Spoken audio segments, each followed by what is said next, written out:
Il est vivant, il est vivant, il est vivant, il est vivant, il est vivant, alléluia, alléluia, amen. Il est vivant, alléluia, alléluia, amen. Oh, il est puissant, il est puissant, il est puissant, il est puissant, il est puissant, alléluia, alléluia, amen. Il est puissant, alléluia, alléluia, amen. Il est puissant, alléluia, alléluia, amen.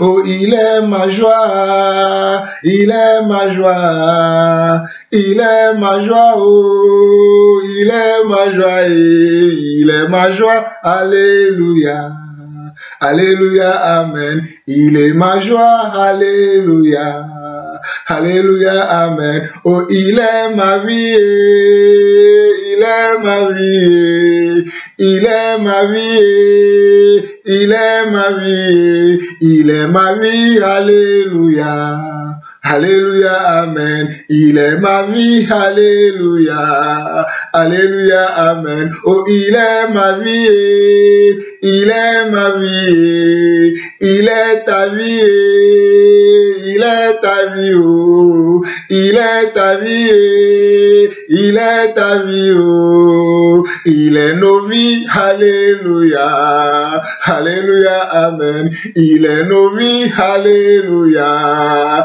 alléluia, amen. Il est nos vies, alléluia, alléluia, amen. Oh, il est ma joie, il est ma joie, il est ma joie, il est ma joie, il est ma joie, alléluia, alléluia, amen. Il est ma joie, Hosanna, Hosanna. Il est ma joie, Hosanna, Hosanna. Il est ma paix, il est ta paix, oh. Il est ma paix, il est ta paix, oh. Il est nos paix, alléluia, alléluia, amen. Il est nos paix, alléluia, alléluia, amen. Il est nos paix, alléluia, alléluia, amen. Il est nos pères, alléluia, alléluia, amen. Il est Seigneur, il est Seigneur, il est Seigneur, il est Seigneur, oh, il est Seigneur, alléluia, alléluia à Dieu. Il est Seigneur, alléluia, alléluia, je suis, il est, je suis, il est, je suis, oh. Il est, je suis, il est, je suis, oh, il est, je suis, alléluia, alléluia, amen. Il est, je suis, alléluia, alléluia, amen. Il est, je suis, alléluia, alléluia, amen. Il est, je suis, alléluia, alléluia, amen. Seigneur, je suis, prends toute la place dans nos vies. Seigneur, je suis, je te rends grâce ce matin. Je te loue, je te bénis, car tu es mon Dieu et tu es mon Seigneur. Tu es mon Sauveur et tu es mon Libérateur. Tu es ma paix, ma joie, tu es ma vie. Tu es ma sagesse, mon intelligence. Ô Seigneur, reçois toute la première place. Reçois tout l'honneur qui t'est dû. Reçois tous les hommages qui t'est dû. Reçois, ô Seigneur mon Dieu, le Créateur de toutes choses. C'est toi. Papa, où irions-nous si nous ne marchons pas avec toi? Papa, à qui irions-nous si nous ne glorifions pas ton nom? Si moi, Jean-Paul Aosson, je ne glorifie pas ton nom, quel est ce nom que je peux encore glorifier? Quel est ce nom que je peux encore élever? Non, je ne peux qu'élever ton nom, car tu es mon Dieu, tu es mon Sauveur, tu m'as donné la vie. Oh Seigneur, je veux te dire merci. Seigneur, merci encore pour cette vie, ce souffle de vie que tu m'as encore renouvelé ce matin, afin que je sois encore parmi les vivants. Oh papa, je te dis merci encore. Seigneur, à présent, fais taire en moi tout sentiment, toute émotion, toute pensée, tout orgueil, toute hypocrisie, afin que je puisse annoncer ta parole avec hardiesse et puissance. Gloire à ton nom, Seigneur Dieu. Gloire à ton nom, car je sais que la parole que je suis sur le point d'annoncer aujourd'hui va bouleverser le monde. Je sais que la parole que je suis sur le point d'annoncer aujourd'hui va changer la vie d'un frère, va changer la vie d'une sœur, va changer ton église. Seigneur, tu dis que tu veilles sur ta parole pour l'accomplir. Que ta parole soit accomplie. Au nom de Jésus, j'ai ainsi prié. Amen. Frères et sœurs, vous écoutez la voix de votre frère Jean-Paul Lawson. C'est une joie immense pour moi ce matin d'être encore avec vous. Nous sommes le samedi, le 16 juin 2018. Le samedi, le 16 juin 2018. Et je bénis le Seigneur de m'avoir accordé cette grâce ce matin d'être encore devant vous et de vous parler de la part de Dieu. Je vous ai promis ces derniers temps que je vais vous enseigner, je vais amener la pensée de Dieu, je vais amener la volonté de Dieu dans son église. Parce qu'il y a trop de blasphème dans l'église de Dieu aujourd'hui. Parce qu'il y a trop de d'hypocrisie dans l'église de Dieu aujourd'hui. Parce qu'il y a trop de choses qui se font dans l'église de Dieu aujourd'hui qui ne sont pas de Dieu. Et beaucoup se laissent entraîner par ces choses. Beaucoup, j'ai vu même mes frères dans la foi qui baissent un peu la garde et qui veulent se laisser entraîner par ces choses. Frères et sœurs, nous devons nous focaliser sur le Seigneur. Nous devons aimer le Seigneur de tout notre cœur, de toute notre âme et de toute notre pensée. Nous devons vouloir la volonté de Dieu dans son église tous les jours. C'est cela que nous devons chercher. Nous ne devons pas vouloir autre chose. Autre chose que quoi? Que Christ crucifié et que Christ crucifié puisse bâtir son église.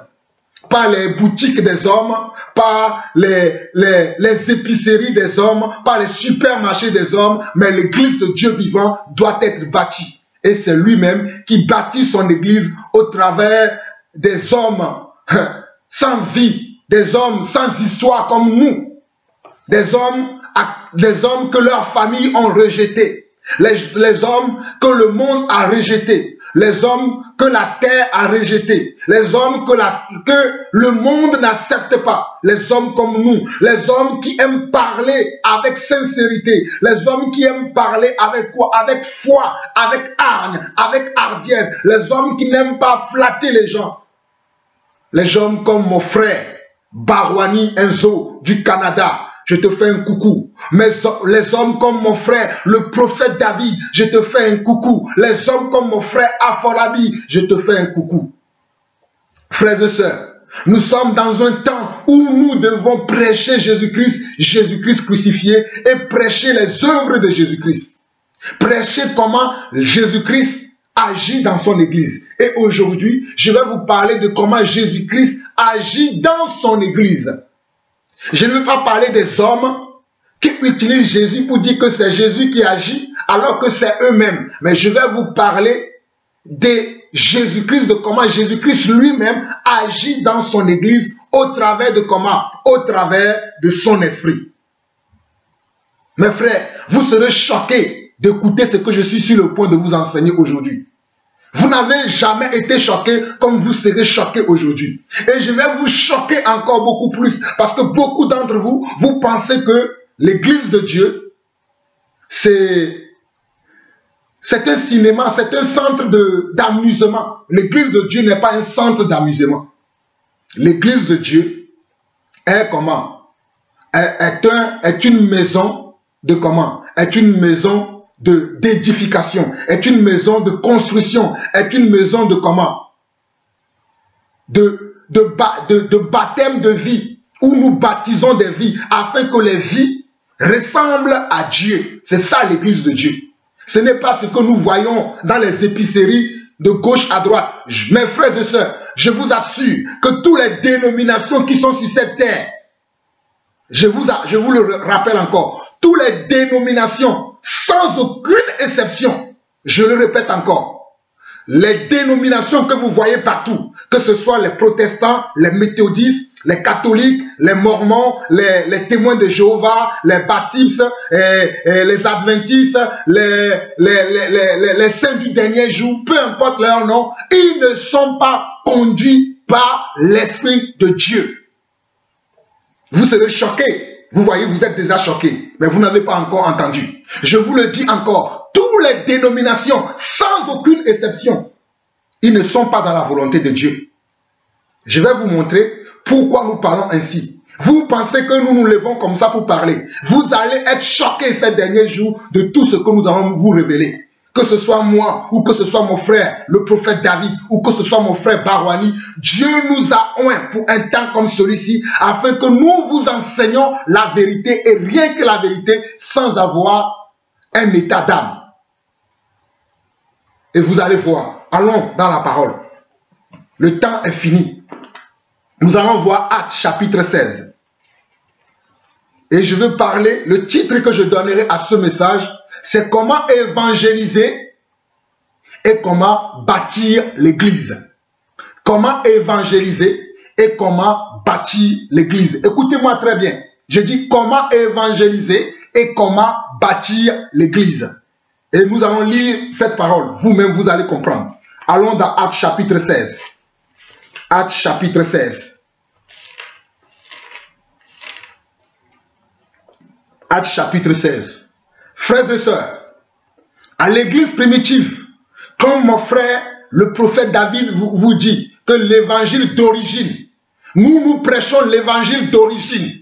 Nous ne prêchons pas l'évangile falsifié. Nous ne prêchons pas l'évangile tronqué. Nous ne prêchons pas l'évangile comment hypocrite. Nous prêchons l'évangile d'origine. Et comme je vous le dis, comme je vous le disais, l'évangile d'origine, lorsqu'elle a commencé, lorsque cet évangile-là a commencé, il y a eu des gens qui ont commencé à enseigner d'autres doctrines. Il y a eu des gens qui ont voulu altérer l'évangile de Jésus. Et si vous lisez Actes chapitre 15, vous allez voir qu'il y a eu des gens qui sont venus avec un message disant qu'on devait circoncire les gens qui se comment? Les païens qui embrassaient la foi. Les païens qui donnaient leur vie à Jésus-Christ. Il y a eu des gens qui ont commencé à dire qu'on doit comment? On doit les circoncire. Et dans Actes chapitre 15, les apôtres et les anciens de l'église primitive se sont réunis pour traiter ce cas. Pour se dire comment est-ce que nous allons remédier à ce problème-là qui a atteint l'église. Et la Bible dit que le Saint-Esprit qui est le chef de l'église, le Saint-Esprit qui est Jésus-Christ, le Saint-Esprit qui est Dieu le Père, lui-même a été d'accord avec eux selon ce... Avant de lire Actes chapitre 16, je vais vous lire la partie où le Saint-Esprit a été d'accord avec la décision qui a été prise. On nous dit, et Dieu qui connaît les cœurs, Actes chapitre 15, verset 8. Et Dieu qui connaît les cœurs leur a rendu témoignage en leur donnant le Saint-Esprit comme à nous. Il n'a fait aucune différence entre nous et eux, ayant purifié leur cœur par la foi. Maintenant donc, pourquoi tentez-vous Dieu en mettant sur le cou des disciples un joug que ni nos pères, ni nous n'avons pu porter? Mais c'est par la grâce du Seigneur Jésus que nous croyons être sauvés de la même manière qu'eux. C'est par la grâce du Seigneur que nous-mêmes, nous avons comment? Nous avons cru comme eux aussi, ils ont cru et ils sont sauvés. Et verset 12, on nous dit, verset 13, on nous dit que lorsqu'il eut cessé de parler, Jacques prit la parole et dit, homme frère, écoutez-moi. Simon a raconté comment Dieu a d'abord jeté les regards sur les nations pour choisir du milieu d'elles un peuple qui porte son nom et avec cela s'accordent les paroles des prophètes selon il est écrit, après cela, je reviendrai et je relèverai de sa chute la tente de David. J'en reparerai les ruines et je la redresserai afin que le reste des hommes cherche le Seigneur. Ainsi que toutes les nations sur lesquelles mon nom est invoqué dit le Seigneur qui fait ces choses et à qui elle est connue de toute l'éternité. C'est pourquoi je suis d'avis qu'on ne crée pas des difficultés à ceux des païens qui se convertissent à Dieu, mais qu'on leur écrive de s'abstenir des souillures des idoles, de la débauche, des animaux étouffés et du sang. Car depuis bien des générations, Moïse a dans chaque ville des gens qui le prêchent, puisqu'il le lit tous les jours de sabbat dans les synagogues. Alors, regardez bien la partie que vous devez retenir. Verset 22 de Actes chapitre 15. Et n'oubliez pas que nous avons lu aussi le verset 8 au verset 12 au verset 11 qui parle de comment le Saint-Esprit commence à agir dans son église. Et regardez ce que le Saint-Esprit va dire. Alors il parut bon aux apôtres et aux anciens et à toute l'église de choisir parmi eux et d'envoyer à Antioche avec Paul et Barnabas, Jude appelé Barsabas et Silas, hommes considérés entre les frères. Regardez, alors il parut bon aux apôtres et aux anciens et à toute l'église de choisir parmi eux et d'envoyer à Antioche avec Paul et Barnabas, Jude appelé Barsabas et Silas, hommes considérés entre les frères. Il les chargeait d'une lettre ainsi conçue, les apôtres, les anciens et les frères, aux frères d'entre les païens qui sont à Antioche, en Syrie et en Cilicie. Salut. Ayant appris quelques hommes partis de chez nous et auxquels nous n'avions donné aucun ordre, vous ont troublé dans leur discours et ont ébranlé vos âmes. Nous avons jugé à propos, après nous être réunis tous ensemble, de choisir des délégués et de vous les envoyer avec nos bien-aimés Barnabas et Paul. Ces hommes qui ont exposé leur vie pour le nom de notre Seigneur Jésus-Christ. Voilà pourquoi nous aussi, nous exposons nos vies pour le nom du Seigneur Jésus-Christ. Voilà pourquoi nous aussi, je vous l'annonce encore, nous aussi, nous exposons nos vies pour le nom du Seigneur Jésus-Christ. Verset 27. Nous avons donc envoyé Jude et Silas qui vous annonceront de vive voix les mêmes choses. Car il a paru, regardez bien, le verset 28 aussi. Frères et sœurs, suivez-moi attentivement aujourd'hui. Je vais lentement, doucement, afin que vous compreniez le message que je vous donne aujourd'hui. Et suivez-moi très bien. Verset 28. Car il parut bon au Saint-Esprit et à nous de ne vous imposer d'autres charges que ce qui est nécessaire. Savoir de vous abstenir des viandes sacrifiées aux idoles, du sang, des animaux étouffés et de la débauche, choses contre lesquelles vous vous trouverez bien de vous tenir en garde. Adieu. Je vous laisse lire la suite. Vous voyez, lorsque l'Église est menacée, lorsqu'il y a des contradicteurs, des messages que les apôtres n'ont jamais dit, n'ont jamais enseigné, qui arrivent dans l'Église, l'Église se réunissait toujours et comment elle faisait quoi? Et donnait la voix de Dieu. Le Saint-Esprit conduisait les hommes à comment faire quoi? À enseigner la volonté de Dieu. Mes frères et sœurs, vous aimez toujours les mauvaises nouvelles. J'ai publié sur ma chaîne YouTube « L'œil est la lampe du corps » de mon frère Barwani, qui a été conduit par l'Esprit pour vous enseigner ces choses. Mais vous aimez toujours aller suivre un faux pasteur a fait ça, un faux pasteur a fait ceci. Mais lorsque nous vous enseignons la parole de Dieu, vous n'aimez pas suivre. Allez suivre cet enseignement, elle est très capitale pour votre vie.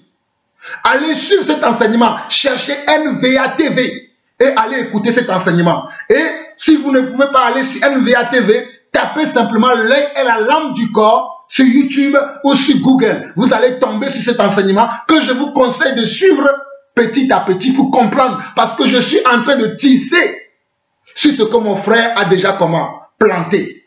Parce que la Bible déclarera dans le livre de 1 Corinthiens que Paul a semé, Apollos a arrosé et le Saint-Esprit a fait croître. Mon frère a semé, je vais arroser et le Saint-Esprit fera croître. je reviendrai encore sur d'autres aspects de l'œil en parlant des ministères. Mais aujourd'hui, ce n'est pas de ce que je vais parler. Mais je reviendrai encore, je parlerai des ministères. Parce que les ministères sont l'œil de l'Église.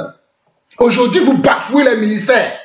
Vous bafouez les apôtres. Vous bafouez les prophètes, les évangélistes, les pasteurs et les docteurs. Vous ne leur donnez aucun respect. Je ne parle pas des faux pasteurs, ceux qui ont ouvert leur boutique. Ceux-là, vous ne leur devez aucune considération. Je répète encore. I repeat again.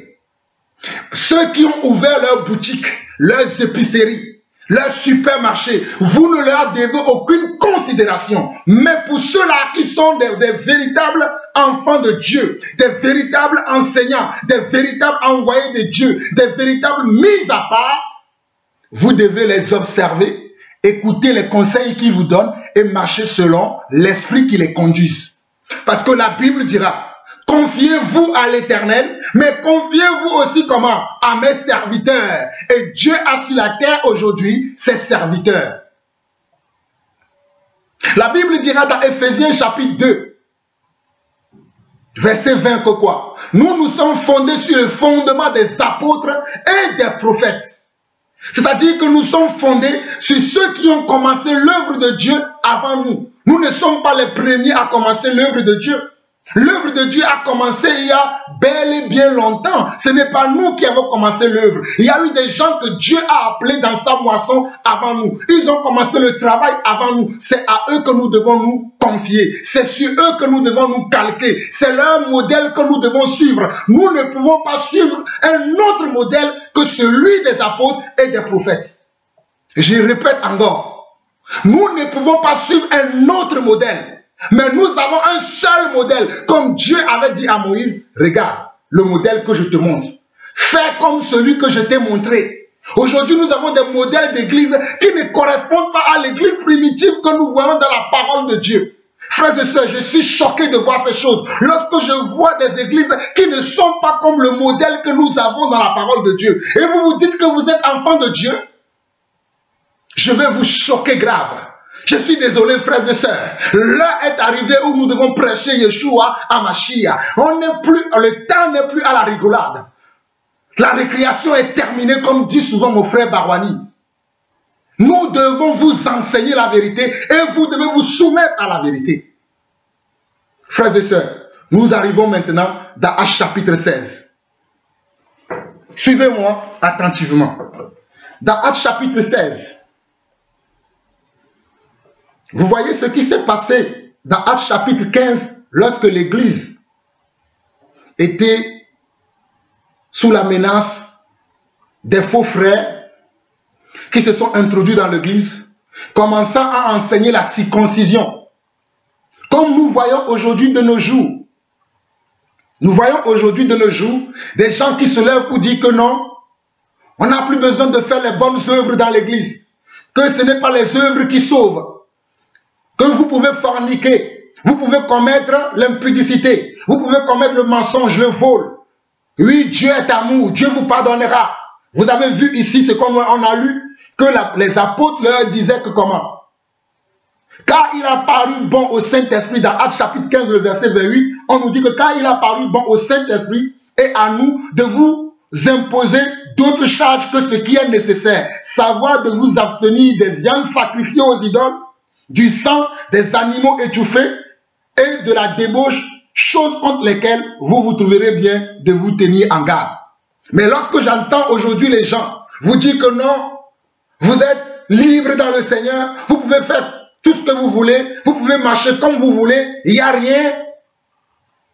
Les gens qui sont là à vous enseigner la philosophie, ils sont là tout le temps à vous parler des termes que nous ne voyons même pas dans la Bible.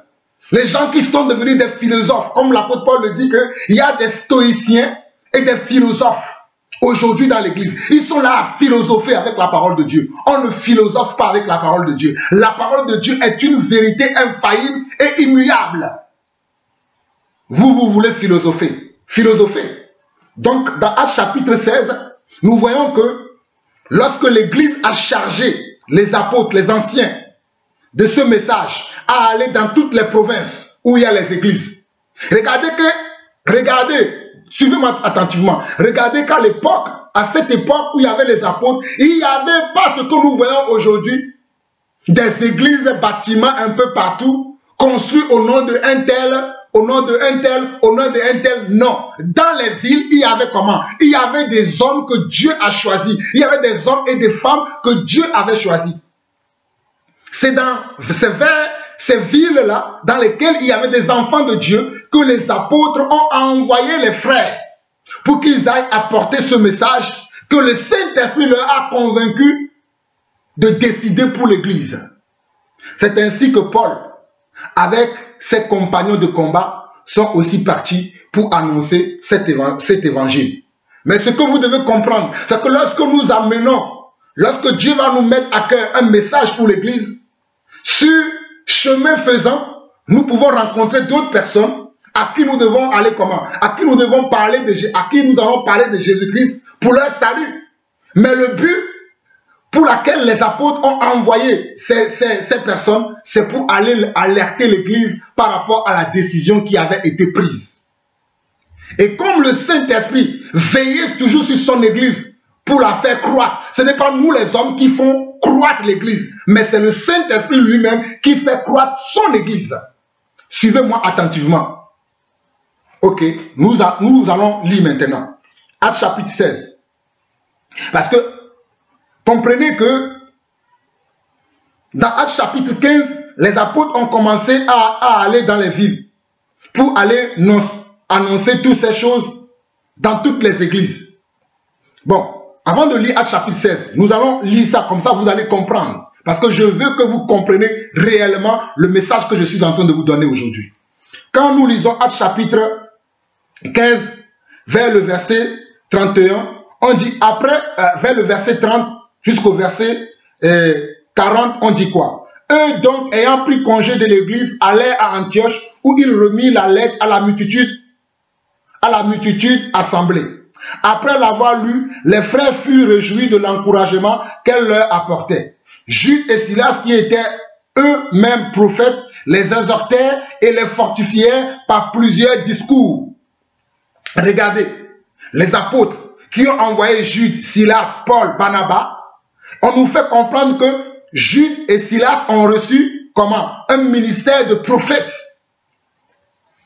Jude et Silas ont reçu quoi? Un ministère de prophètes. Ils ont fait quoi? Après avoir amené la décision des apôtres, eux-mêmes remplis du Saint-Esprit, ils exhortaient et fortifiaient les frères par plusieurs autres discours. Ok, nous avançons. Comme je le fais ce matin, j'ai d'autres discours à annoncer afin que vous compreniez la volonté de Dieu. Ok, nous allons au verset 33. On dit, au bout de quelque temps, les frères les laissèrent en paix, retourner vers ceux qui les avaient envoyés. Toutefois, Silas trouva bon de rester. Paul et Barnabas demeurèrent à Antioche, enseignant et annonçant avec plusieurs autres la bonne nouvelle de la parole du Seigneur. C'est vrai, nous allons recevoir une directive de la part de nos anciens, mais nous allons aussi recevoir une directive de la part du Saint-Esprit. C'est pour ça que Paul, Barnabas et Silas, eux, ils sont restés pour continuer à apporter comment? De l'édification à l'église. Ok, verset 36. Quelques jours s'écoulèrent après lesquels Paul dit à Barnabas, retournons voir les frères dans toutes les villes où nous avons annoncé la parole du Seigneur pour voir en quel état ils sont. Regardez, verset 36, quelques jours s'écoulèrent après lesquels Paul dit à Barnabas, retournons voir les frères dans toutes les villes où nous avons annoncé la parole du Seigneur pour voir en quel état ils sont. Mais Paul jugea. Barnabas voulait amener aussi Jean, surnommé Marc. Mais Paul jugea plus convenable de ne pas prendre avec lui celui qui les avait quittés depuis la Pamphylie et qui ne les avait point accompagnés dans leurs œuvres. Bon. Et nous arrivons au verset 40. Paul choisit Silas et partit, recommandé par les frères à la grâce du Seigneur. Il parcourut la Cilicie, la Syrie, fortifiant comment? Les églises. Et quand on dit les églises, ce n'est pas les bâtiments. Ce sont les frères qui ont embrassé la foi, Ce ne sont pas des groupes de personnes avec des églises que nous voyons aujourd'hui, avec des 5000 membres, des 10 000 membres. Non, absolument non. Il y avait dans chaque ville peu de nombre de personnes qui embrassaient la foi des apôtres. Je vous le dis si vous ne le savez pas. Ce n'est pas ce que nous voyons aujourd'hui dans cette dénomination, des églises avec 10 000 membres, avec la pagaille, des églises avec 100 000, avec 1000 membres. 300 000, 300, 500 personnes sans aucune vie de Dieu. Non, ce n'est pas ça. Et c'est ça que nous allons voir dans Actes chapitre 16. Allons-y maintenant. Actes chapitre 16. Il se rendit, regardez, maintenant, les apôtres qui ont décidé d'aller dans les villes pour aller voir comment, pour aller constater l'état des cœurs, si les cœurs restent dans la volonté de Dieu, si les cœurs restent dans l'affermissement, si les cœurs restent dans la volonté de Dieu, ils le seront. C'est pour ça qu'ils ont décidé d'aller revoir les frères. Ok. On nous dit au verset 16, il se rendit ensuite à Derbe et à Lystre. Et voici, il y avait là un disciple nommé Timothée, fils d'une femme juive fidèle et d'un père grec. Vous qui ne savez pas comment l'apôtre Paul a rencontré le frère Timothée, je vous le montre aujourd'hui. Il se rendit ensuite à Derbe et à Lystre. Et voici, il y avait un disciple nommé Timothée. Regardez le mot qu'on a employé pour Timothée. On n'a pas dit qu'il y avait un chrétien, on a dit un disciple. Un disciple, c'est quelqu'un qui veut ressembler à Jésus-Christ. Et regardez, Timothée, fils d'une femme juive, fidèle. Timothée, sa mère était comment? Sa mère était une comment? Une croyante fidèle, une disciple fidèle aussi. Et d'un père grec. Même si son père, parce que les Grecs étaient comment? Étaient des païens. Même si son père était païen, Timothée avait comment? Avait reçu la bonne semence de la parole de Dieu. Et il se comportait comme un bon disciple. J'avance. Les frères de Lys de l'Icône rendaient de lui un bon témoignage. Quel est le témoignage de ces frères que vous appelez frères, sœurs? Quel est leur témoignage? Moi, j'ai un témoignage. Vous connaissez tous mon témoignage. Mais les gens que vous suivez de gauche à droite sur Internet, connaissez-vous leur vie? Je vous pose la question. Connaissez-vous leur vie? Les gens que vous suivez là, ces vendeurs d'illusions que vous suivez, connaissez-vous leur vie? Connaissez-vous leur témoignage? Que Dieu vous éclaire. Nous allons au verset 3. Paul voulut l'emmener avec lui et l'ayant pris, il le circoncit à cause des Juifs qui étaient dans ces lieux-là, car tous savaient que son père était grec. En passant par les villes, il recommandait aux frères, regardez, Paul n'a pas oublié la mission que les anciens de l'Église leur ont transmis. Je vous ai dit que les anciens de l'Église sont l'œil, me calquant sur le message de mon frère Barouani, sont l'œil de l'Église. Regardez, et passant par les villes, il recommandait aux frères d'observer les décisions des apôtres et des anciens de Jérusalem. Vous qui ne voulez pas vous soumettre aux anciens, à ceux que Dieu a appelés, afin qu'ils vous enseignent, afin qu'ils vous encadrent. Parce qu'il y a des choses que vous ne verrez jamais. Il n'y a que les anciens qui peuvent le voir. Je suis désolé de vous le dire. Il y a des choses dans l'église. Peu importe ta spiritualité, peu importe tes jeûnes et prières que tu fais, tu ne pourras pas le savoir. Il n'y a que des anciens, les apôtres, les prophètes, les évangélistes, les pasteurs et les docteurs. C'est ceux-là que Dieu a mandaté. C'est ceux-là que Dieu a mis à part pour qu'il soit son œil, pour qu'il soit son autorité dans l'église. C'est ceux-là qui vont l'amener. Ce n'est pas comme quelques-uns vous disent, lisez la parole simplement que vous allez le comprendre vous-même. C'est faux. Vous pouvez lire la parole. Bien sûr, Dieu vous parlera. Mais il y a certaines choses, vous êtes obligés de suivre les anciens. Pensez-vous que Dieu ne sait pas pourquoi il a placé dans l'église les anciens? Vous pensez que Dieu était fou en décidant cela?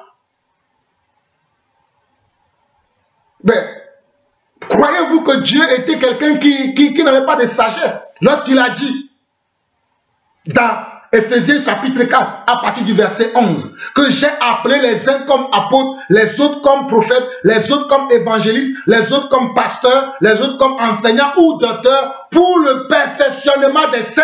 Pensez-vous que Dieu était fou? Si vous pouvez vous perfectionner vous-même, pourquoi Dieu va appeler les uns comme apôtres, les autres comme prophètes, évangélistes, pasteurs et docteurs? Pourquoi Dieu fera-t-il cela? C'est pour ça que vous devez fermer toutes ces chaînes de télévision. Que vous dites que lisez la Bible, cela vous suffira. Oui, nous aussi nous vous disons lisez la Bible. Mais nous ajoutons, soumettez-vous aux anciens. Comme la Bible dit. Que de faire quoi? Confiez-vous à l'Éternel, mais confiez-vous aussi à mes serviteurs. Dieu a ses serviteurs sur la terre. Mes frères, si je veux parler sur ce point-là, juste sur ce point, je peux vous montrer par plusieurs messages dans la Bible que les gens se soumettaient aux anciens. Aujourd'hui, les gens ne se soumettent plus aux anciens. Vous bafouez l'autorité des anciens. Vous bafouez le ministère des anciens. Vous balayez d'un revers de la main les gens que Dieu a oints pour votre bien. C'est pour ça que vos vies ne changent pas. Soumettez-vous aux anciens, vous verrez si vos vies ne vont pas changer. Regardez, il y avait un homme, il y avait une femme dans la Bible. Allez suivre, allez lire le livre de comment? Le livre de Samuel, et lisez un roi, deux rois. Vous allez voir qu'il y avait des hommes de Dieu qui ont changé la vie des gens. À cause de quoi? À cause de l'onction sur leur vie. Vous connaissez l'histoire de la veuve de Sarepta, non? Parce qu'il a été soumis à un homme de Dieu. Sa vie a été changée. Il y a plusieurs exemples que je peux vous donner dans la Bible. Vous connaissez un homme de Dieu qui s'appelait Daniel, non? Vous connaissez des serviteurs de Dieu qui s'appelaient comment? Qui s'appelaient Shadrach, Meshach et Abednego. Mes frères et sœurs, faites attention à qui vous suivez sur Internet là. Faites attention dans quelle église vous allez. Posez de bonnes questions à vos pasteurs, à ces vendeurs d'illusions que vous suivez là. Posez-leur de bonnes questions. Ne restez pas là comme ça. Oui, amen. Charababa, charababa. Oui, c'est bien. Mais posez-leur de bonnes questions. Si vous ne pouvez pas leur poser de bonnes questions, quand nous vous enseignons la vérité, écoutez la vérité et remettez-vous en cause. Est-ce que nous sommes vraiment dans la vérité? C'est ça que vous devez faire. Mais arrêtez de faire vos petits... Que Dieu vous aide. J'avance.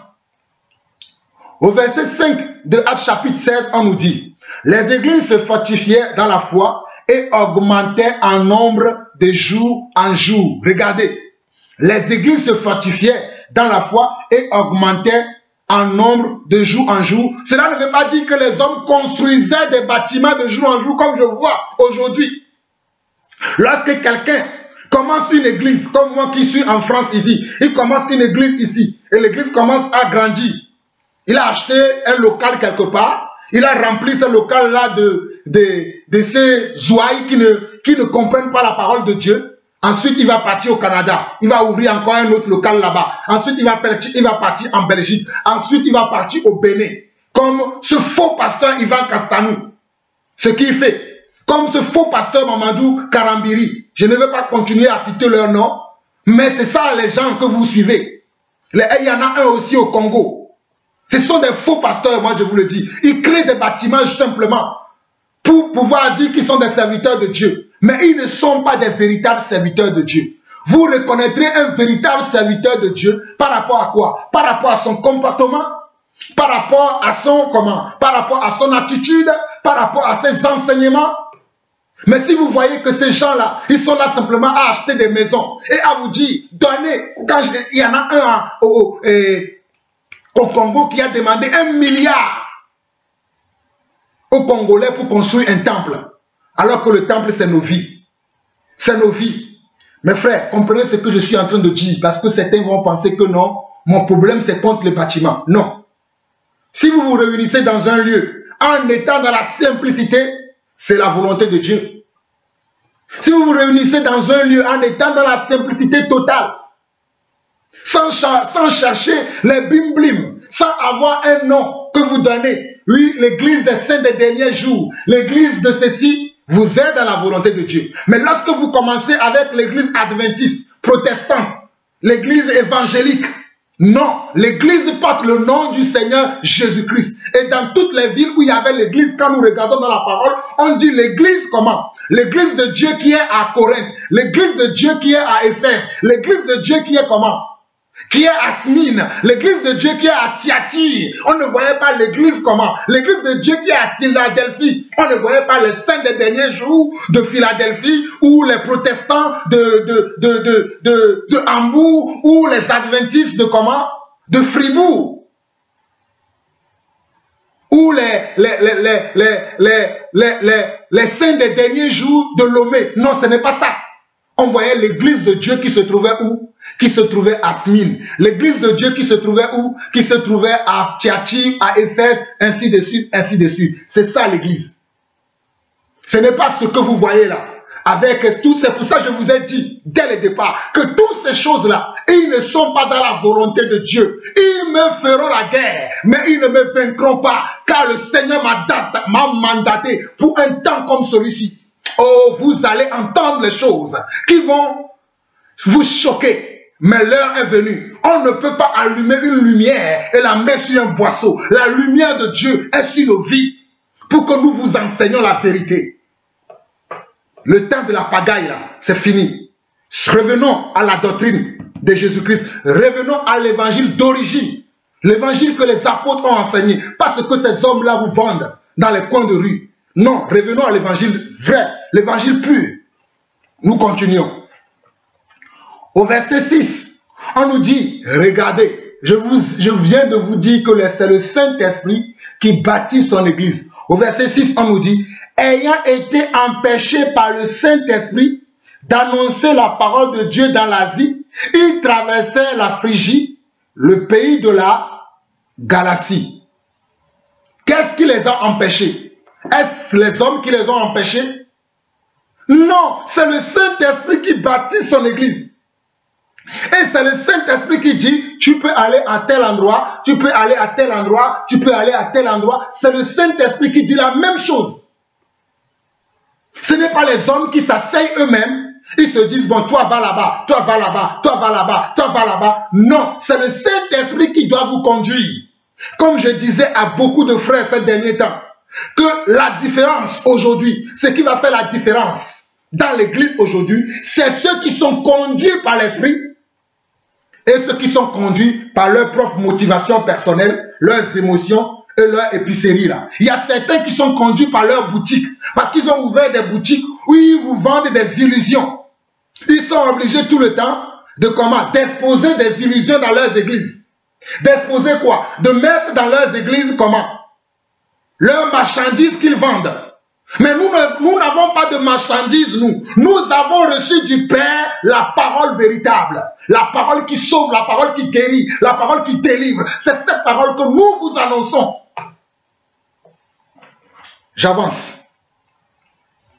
Au verset 7, on nous dit, verset 7 de Actes chapitre 16.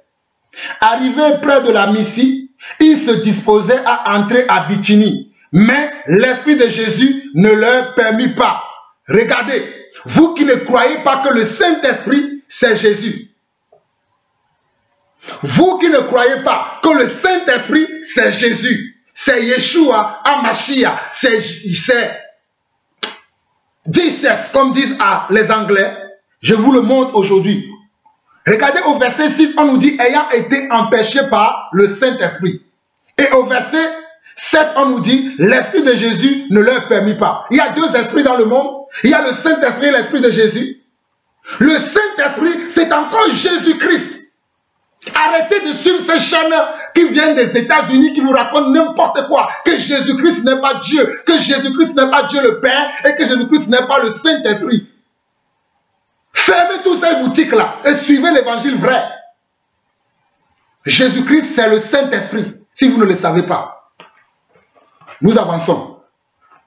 Verset 8. Ils franchirent alors la Mysie et descendirent à Trose. Pendant la nuit, oh mon Seigneur, pendant la nuit, Paul eut une vision. Un Macédonien lui apparut et lui fit cette prière.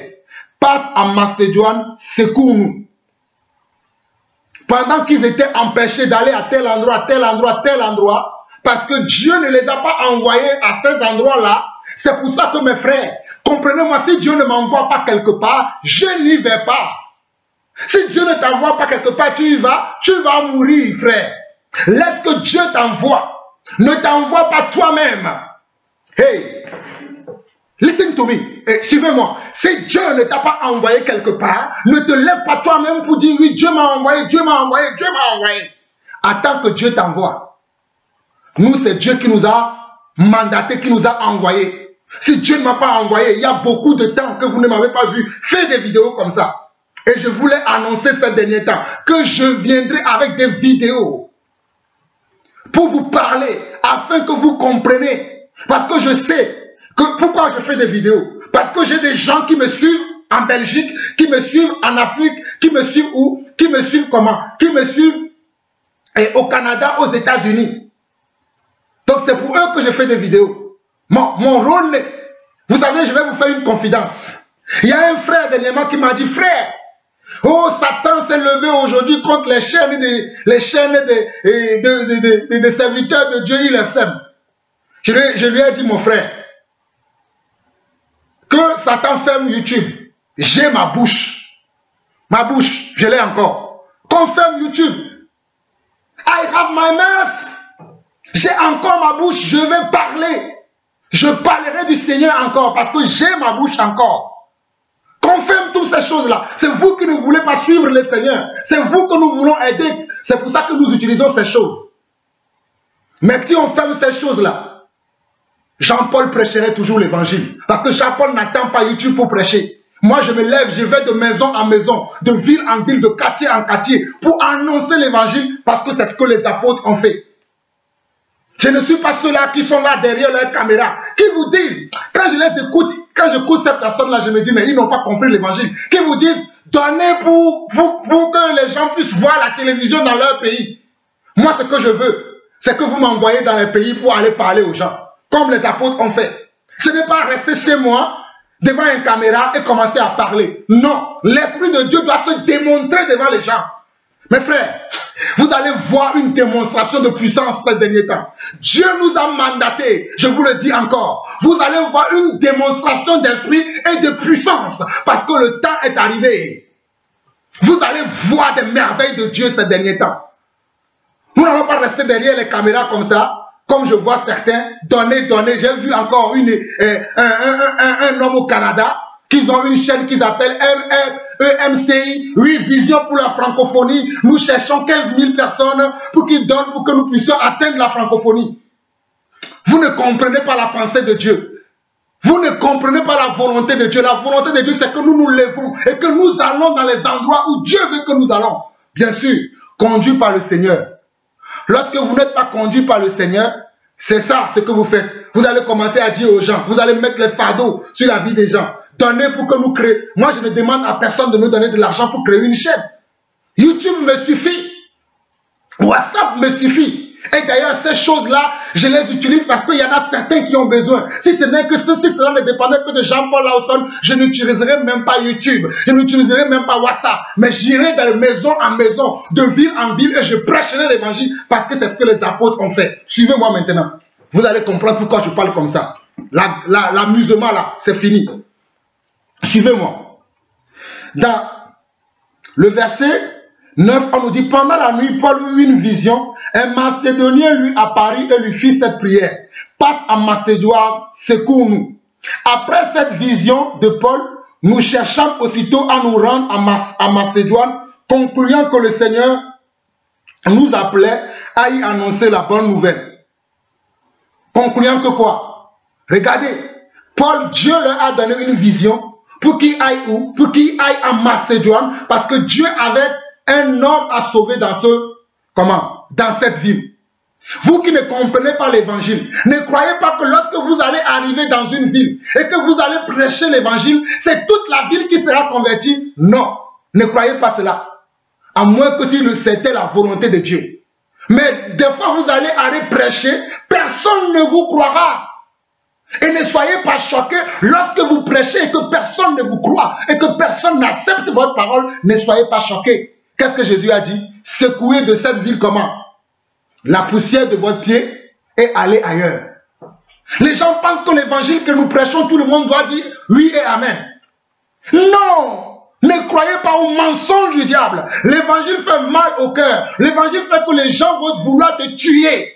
C'est pour ça qu'ils ont tué nos prédécesseurs. Les gens comme Jacques, les gens comme Paul, les gens comme Pierre ont été battus de verges plusieurs fois. Ils ont été interdits des synagogues. Comme moi, je suis interdit des synagogues. Parce que lorsque je viens dans une synagogue, croyez-moi, lorsque je vais partir, ta synagogue va se diviser en plusieurs parties. Parce que le message que je vais prêcher, les cœurs vont être touchés. Nous ne prêchons pas l'amusement que les gens prêchent là. Nous prêchons la vérité. Nous prêchons la vérité. Lorsque nous prêchons l'évangile vrai, nous arrivons dans une synagogue, il y a comment? Il y a la séparation. Tous ces temples que vous voyez là, ce sont des synagogues de notre époque, où les gens sont là avec leur commerce. Comme lorsque Jésus est arrivé, il a fait quoi? Il a fait un fouet. Jésus a fait un fouet, il les a chassés tous du temple. Mes frères et sœurs, le fouet que Dieu m'a donné, c'est la vérité et la sincérité qui est en moi. Le fouet que Dieu m'a donné, c'est la vérité et la sincérité que Dieu m'a donné. I receive the power of Lord to preach the gospel. J'ai reçu une puissance de Dieu pour prêcher l'évangile. Non pas un évangile dilué, non pas un évangile hérétique, mais un évangile d'origine. Comme le dit mon frère David. Avançons. J'avance. Nous arrivons au verset 11. Étant partis de Troas, nous fûmes voile directement vers la Samothrace et le lendemain, nous débarquâmes à Néapolis. De là, nous allâmes à Philippe. Regardez, vous qui lisez les livres de Philippe, vous ne savez pas comment l'église de Philippe a commencé. Notez bien ce passage-là, Actes chapitre 16, verset 12, et méditez dessus. Vous lisez, oui, Philippe, Philippe, Philippe. Vous ne savez pas ce qui s'est passé à l'église de Philippe. Je vous le montre aujourd'hui bibliquement. Ce qui s'est passé à l'église de Philippe, le voici maintenant. De là, nous allâmes à Philippe, qui est la première ville d'un district de Macédoine. Souvenez-vous que dans le verset 9, Dieu a donné une vision à Paul. Va où? Va à Macédoine. Comme Dieu m'a donné une vision, va dans le monde entier prêcher mon évangile. C'est la vision que Dieu m'a donnée. Dieu m'a dit, ils te feront la guerre, mais ils ne te vaincront pas. Allez lire Jérémie chapitre 15, le verset... frères et sœurs, lorsque Dieu m'a appelé, je vais vous lire cette partie-là, très rapidement, pour que vous compreniez que nous ne sommes pas venus de nous-mêmes. Jérémie chapitre 15, je vais vous lire ça. Parce que vous, certains d'entre vous, vous pensez que nous nous levons de nous-mêmes pour venir prêcher l'évangile. Je vais vous montrer, quand Dieu m'a appelé, ce qu'il m'a dit. Pour que vous compreniez pourquoi nous venons vous parler de la part du Seigneur.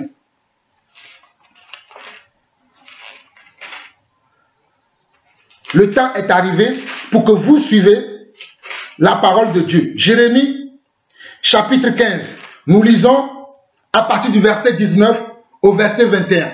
Jérémie chapitre 15 à partir du verset 19 au verset 21. C'est pourquoi ainsi parle l'Éternel. Si tu te rattaches à moi, je te répondrai et tu te tiendras devant moi. Si tu sépares ce qui est précieux de ce qui est vil, tu seras comme ma bouche. C'est à eux de revenir à toi, mais ce n'est pas à toi de retourner vers eux. Je te tiendrai pour ce peuple comme une forte muraille des reins. Ils te feront la guerre, mais ils ne te vaincront pas, car je serai avec toi pour te sauver et te délivrer, dit l'Éternel. Je te délivrerai de la main des méchants, je te sauverai de la main des violents. C'est ainsi que Dieu, lorsque Dieu m'a appelé, c'est le message que Dieu m'a donné. Dieu m'a dit, je dois être capable de faire la distinction entre ce qui est vil et ce qui est précieux. Ce qui est vil, c'est le faux pasteur. Ce qui est vil, c'est les faux évangiles. Ce qui est vil, c'est ce qui n'est pas de Dieu. C'est pour ça que vous me voyez, lorsque je parle de Dieu, je parle avec une puissance, une certaine révélation que vous ne verrez pas chez tous les hommes de Dieu. Parce que je fais la part des choses. Dieu m'a oint. Je ne suis pas en train de me glorifier moi-même, s'il vous plaît. Comprenez le langage d'un homme que Dieu a oint. Je ne suis pas en train de me glorifier. Qui suis-je? Qu'as-tu que tu n'as pas reçu? Dira Paul dans le livre de Corinthiens. Qu'as-tu que tu n'as pas reçu? Pourquoi te glorifies-tu? Je ne me glorifie pas. Je suis en train de vous démontrer que Dieu nous a appelés. Comme Paul le faisait des fois, lui-même aussi, lui-même qui a dit ça. Des fois, il était obligé d'expliquer. Il a dit, si je viens chez vous, voulez-vous que je vienne avec le fouet quand certains pensent que nous ne sommes pas appelés? Parce que Paul aussi était sous la menace à son époque, comme nous aussi, nous sommes sous la menace aujourd'hui. Les insultes par-ci, les injures par-là, les incompréhensions par-là. Oui, mais nous avons reçu un mandat divin. Celui qui reçoit un mandat divin reçoit toujours des accusations. Comme je le disais à mon frère David, que si notre maître, il nous l'a dit, il dit qu'ils s'ils m'ont persécuté, ils vous persécuteront aussi. Et nous le savons déjà. Donc revenons à Actes chapitre 16. Vous allez être choqués, je vous ai prévenu. Donc vous voyez-vous que Dieu lui avait dit dans Actes chapitre 16, le verset 9, en lui montrant par la vision, va comment? En Macédoine. Mais lorsque nous arrivons au verset 12 de Actes chapitre 16, nous voyons que de là, nous allons à Philippe, qui est la première ville d'un district de Macédoine et une colonie. Dieu peut t'envoyer dans une nation, mais dans cette nation-là, il n'y a qu'une seule ville qui va écouter ton message. Dieu peut t'envoyer dans une maison. Dans cette maison-là, il n'y a qu'une seule personne qui peut comment? Accepter ton message. Dieu peut t'envoyer dans un pays, et dans ce pays-là, il n'y a qu'un quartier dans ce pays qui peut accepter ton message. Mes frères, Dieu a commencé à m'envoyer en Belgique. Mais lorsque je viens en Belgique, j'ai vu que la partie qui est la frontière de la France, c'est là où Dieu a commencé à ouvrir la porte. Là, dernièrement, Dieu a commencé à ouvrir encore une autre porte à Anvers. Donc en août, quand je serai comment en Belgique, j'irai à Anvers. Parce que c'est Dieu qui a ouvert la porte. Ce n'est pas Jean-Paul Lawson qui a ouvert. Mes frères qui sont en Belgique, ils peuvent le témoigner. Lorsque j'étais en Belgique, je n'ai jamais dit à quelqu'un à Anvers, viens voir Jean-Paul Lawson. Mais c'est Dieu qui a tout organisé. C'est parce que c'est Dieu qui bâtit son église. Vous qui voulez vous mentir. Oh, mes frères, regardez. Le Saint-Esprit veut m'utiliser encore aujourd'hui autrement. Les gens, au lieu que de suivre Dieu, ils vont dire, ils font des campagnes d'évangélisation. Ils vont faire des tracts. Ils vont faire comment? Des prospectus. Ils vont louer des chapiteaux. Ils vont commencer à tambouriner sur les tambours. Et ils vont commencer, oui, ils prêchent l'évangile. Paul a-t-il fait cela? Pierre a-t-il fait cela? Ont-ils loué des locales avec des haut-parleurs, des micros? Je n'ai pas de micro. Ma micro, je n'ai pas de micro. Ma micro, c'est ma bouche. Mon micro, c'est ma bouche. Je n'ai pas de prospectus. Mes frères avec qui nous travaillons, ils vont vous le dire. Je suis quelqu'un qui n'aime pas ces choses. Utiliser des prospectus. Paul n'a pas de prospectus. Le prospectus, c'est le rouleau de Dieu en moi. Jean a reçu dans l'île de Patmos quoi? Un rouleau qu'il a avalé. Dieu m'a donné un rouleau que j'ai avalé. C'est ce rouleau que je prêche. Le rouleau, c'est à l'intérieur de moi. Ce n'est pas sur le prospectus. Mais néanmoins, je reconnais que certains, ils ont besoin d'écrire. Mais écrivez et distribuez gratuitement. Tous ceux qui vendent des livres, disant que Dieu les a mandatés, ce sont des vendeurs d'illusions. Peu importe comment, le livre est rempli de comment? Est rempli de révélations, de bénédictions. Ce sont comment? Ce sont des fontaines sans eau. Je vous le dis. Tous ceux qui vendent des livres bibliques, comme des gens m'envoient souvent des livres à lire, ne m'envoyez pas ces choses. J'ai ma Bible. Le livre par excellence, et j'ai le Saint-Esprit. Vous qui n'avez pas le Saint-Esprit, vous avez besoin de lire ces choses-là. Nous avons le Saint-Esprit. Verset 13. Le jour du sabbat, le verset 12, on nous dit, de là, nous allâmes à Philippe, qui est la première ville d'un district de Macédoine et une colonie. Nous passâmes quelques jours dans cette ville.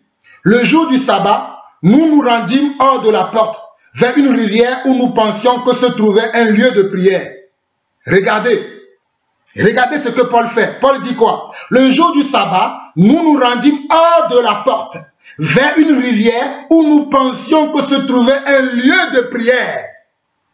Il n'a pas dit où nous pensions qu'il y avait comment? Une église nommée, non, il cherchait comment? Un lieu de prière. Vous allez me dire que c'est une église. Mais vous allez voir pourquoi Paul cherchait ça. Paul cherchait ce lieu d'église pour pouvoir aller parler aux chrétiens, pour pouvoir aller parler à ces personnes-là, parce qu'ils n'ont pas compris la volonté de Dieu. Il voulait leur annoncer la volonté de Dieu, afin qu'ils changent leur façon de faire dans ces bâtiments-là. C'est pour ça que Paul cherchait ces endroits. Ce n'est pas pour y devenir membre. Vous ne me verrez jamais, Jean-Paul Lawson, devenir membre d'une église sur la terre. Parce que je suis déjà membre de l'église du Seigneur Jésus-Christ. Je suis comment? Un membre de l'église du Seigneur Jésus-Christ. Pourquoi je vais devenir encore membre d'une église avec une carte? Et vous êtes heureux. Voici ma carte de membre. Je n'ai pas de carte de membre. Ma carte, c'est le Saint-Esprit. C'est ça. La carte que Dieu m'a donnée, c'est le ministère qu'il a placé sur ma vie. C'est ça mon identité. Nous avançons. Le jour du sabbat, nous nous rendîmes hors de la porte vers une rivière où nous pensions que se trouvait un lieu de prière. Nous nous assîmes et nous parlâmes aux femmes qui étaient réunies. Regardez. Regardez. Regardez. Il cherchait comment? Un lieu de prière. Et il nous dit que nous nous assîmes et nous parlâmes aux femmes qui étaient réunies. Ils cherchaient un lieu de prière. Ils ont rencontré des femmes et ils se sont assis et ils parlaient aux femmes qui étaient comment? Réunies. Regardez la suite. L'une d'elles, nommée Lydie, marchande de pourpre, de la ville de Thyatire, était une femme craignant Dieu. De la ville de où? De la ville de Thyatire.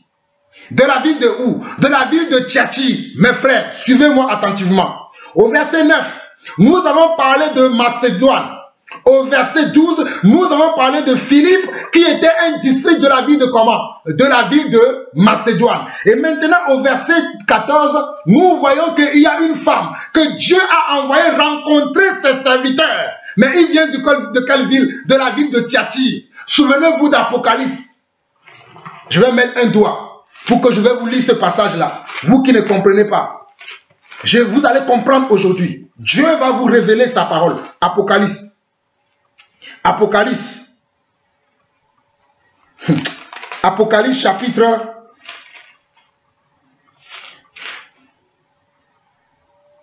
Apocalypse chapitre 2, si je ne me trompe pas. Attendez, je trouve le verset. Que le Saint-Esprit m'aide afin que vous compreniez quelle est la pensée du Seigneur, ce que Dieu est sur le point de vous faire comprendre. Apocalypse chapitre 2, le verset 18. Apocalypse où? Chapitre 2, le verset 18, on nous dit, écrit à l'ange de l'église de Thyatire.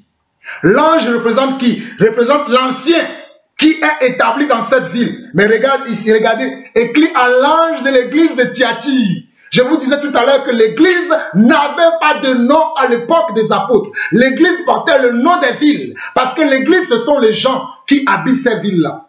Ce sont les saints qui habitent ces districts, ces quartiers, ces maisons. Ce sont eux qui sont l'église. Ce n'est pas ce que vous voyez dans les coins de rue, église catholique, église tout ça là. Ok, je ferme cette petite parenthèse et nous revenons. Actes chapitre 16.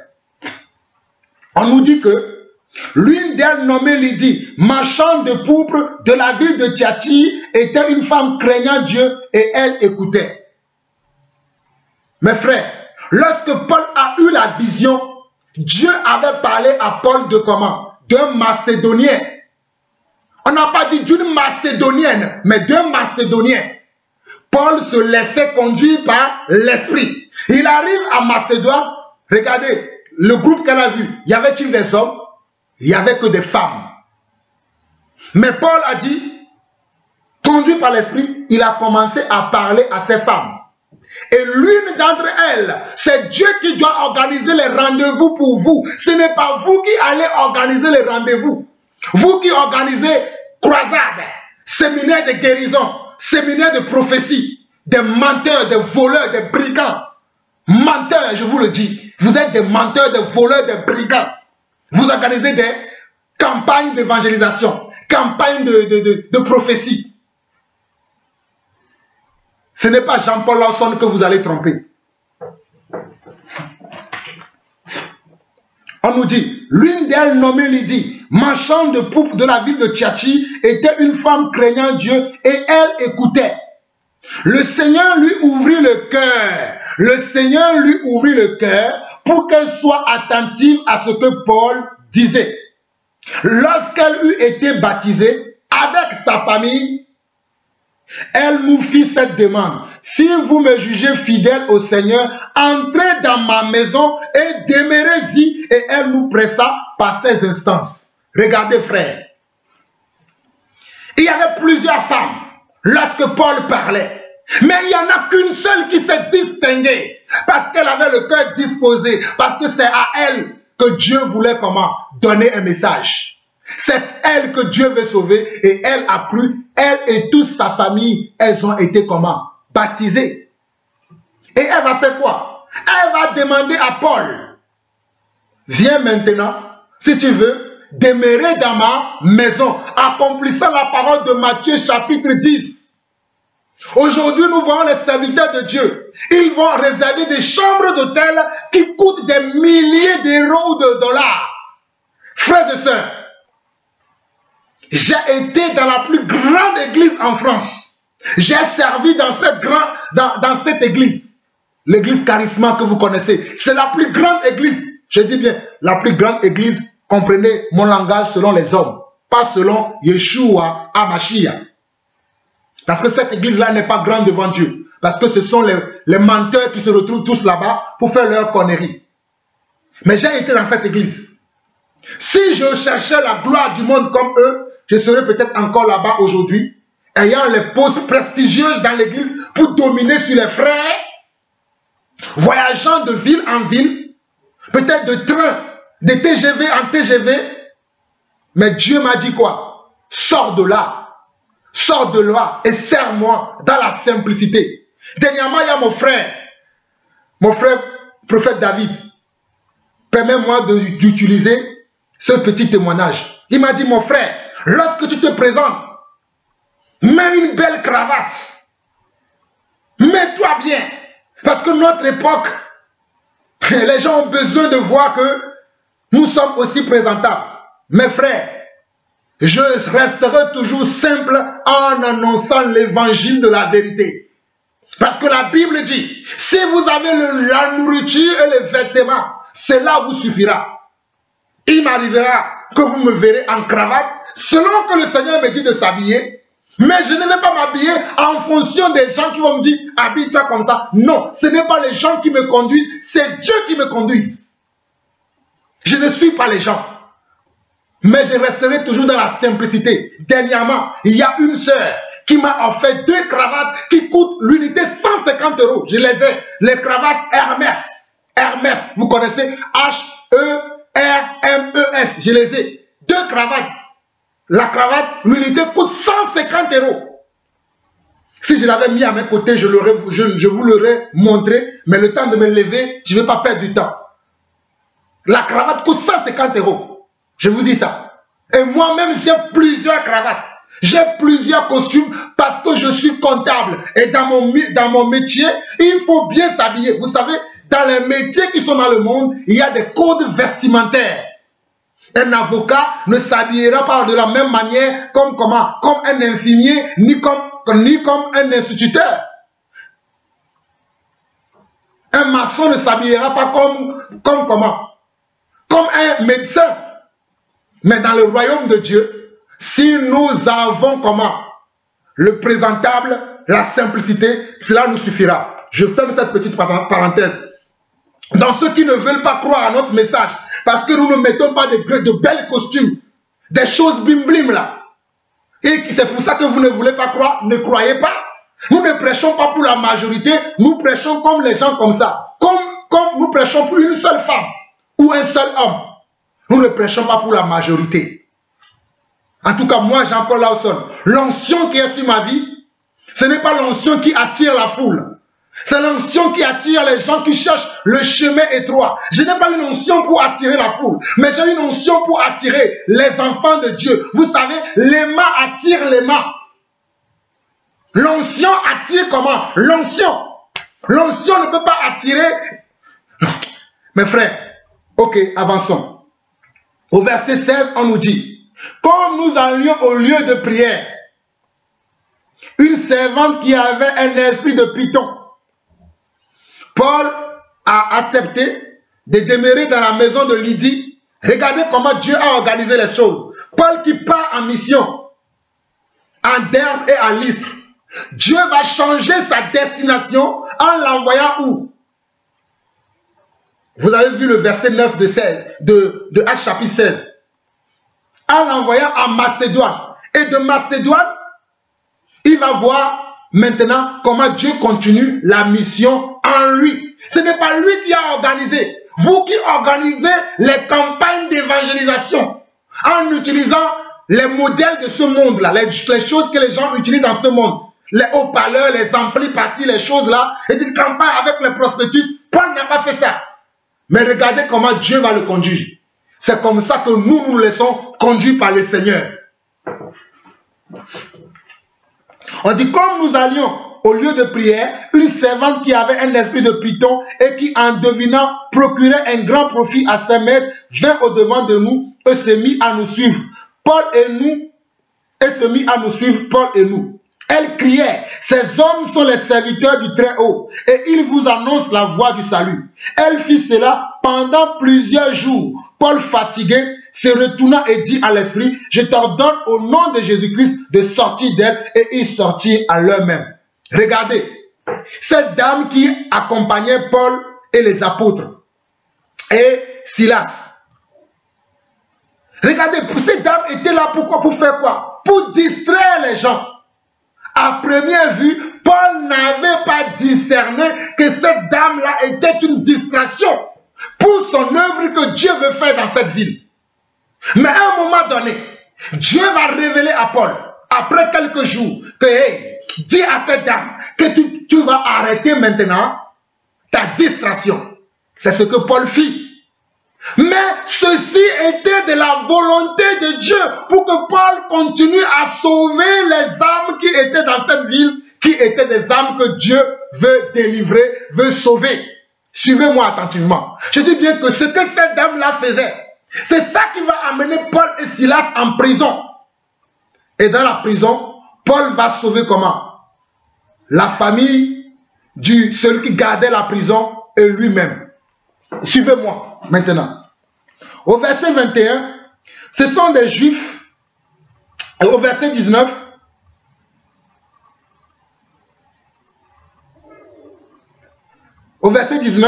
les maîtres de la servante, voyant disparaître l'espoir de leur gain, se saisirent de Paul et de Silas et les traînèrent sur la place publique devant les magistrats. Ils les présentèrent aux prêteurs en disant, ces hommes troublent notre ville. Ce sont des Juifs qui annoncent des coutumes qui ne nous est permis ni de recevoir, ni de suivre à nous qui sommes Romains. La foule se souleva aussi contre eux, et les prêteurs, ayant fait arracher leurs vêtements, ordonnèrent qu'on les batte de verge après qu'on les eut chargés de coups. Ils les jetaient en prison en recommandant au geôlier de les garder sûrement. Le geôlier ayant reçu cet ordre, les jeta dans la prison intérieure et les mit les 7 aux pieds. Vers le milieu de la nuit, Paul et Silas priaient et chantaient les louanges de Dieu et les prisonniers les attendaient. Frères et sœurs, je n'ai pas le temps de traîner ici parce que je vois que l'heure avance, mais j'aimerais simplement vous dire que regardez, Paul va faire comment? Un miracle. En chassant l'esprit mauvais qui agissait dans cette dame qui devinait le cœur des gens, mais pas par l'esprit de Dieu, mais par l'esprit de divination, pour distraire les gens, hommes de Dieu. Ne sois pas content parce que quelqu'un t'a appelé pour dire oui, ton message m'a touché, tu es un oin. Discerne quel est l'esprit qui est derrière la personne. Je l'ai dit à mon frère, prophète David, ces derniers temps, nous avons beaucoup partagé. Je dis, discernons les esprits qui sont derrière les gens. Parce que l'ennemi envoie des espions L'ennemi envoie des espions. Oui. Frère Bawani, je te salue. Discernons les esprits qui sont derrière les gens. La récréation est terminée. Nous allons vous montrer la démonstration de la puissance. Il est temps maintenant. Nous avançons. Et lorsque Paul va chasser cet esprit, les gens pour qui cette dame-là représentait quoi? Représentait une bénédiction, une porte d'entrée dans la vie des gens, vont voir que c'est fini. Paul a fermé le miroir. Paul a fermé comment? Le caméra des sorciers. Paul a fermé Shandai. Roko Sinda Raboshe. Rabo Sanda Rabahe. Ikanda Rabo Sokondo Roboho. Paul a fermé comment? Le caméra des sorciers.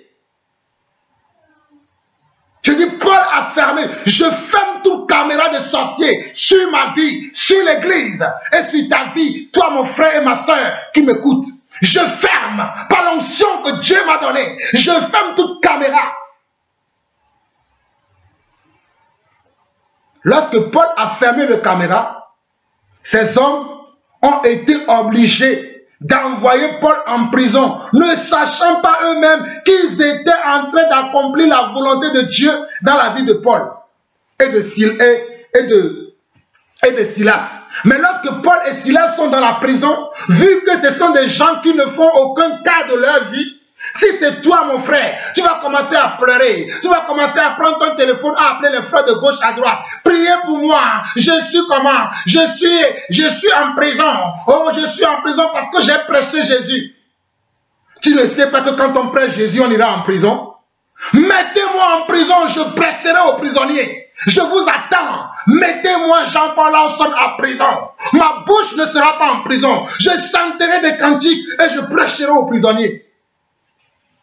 Paul chantait des louanges et des cantiques dans la prison.